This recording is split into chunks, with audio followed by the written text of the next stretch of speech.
So, good day everyone. So this is my spoken poetry.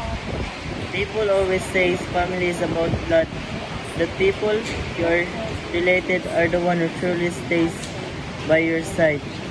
But sometimes I have wondered, why did people truly stays by our side not share the same last names? Because people choose us not because they have to, but because they want to. May we're not brothers by blood.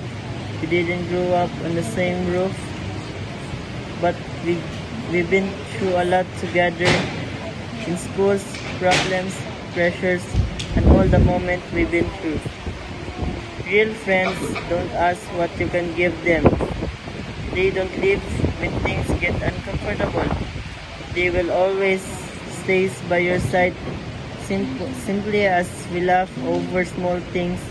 We argue sometimes because real bonds are not perfect.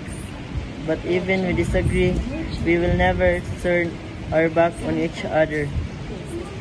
That's when I realize blood makes us related, but true friends makes us family to cherish.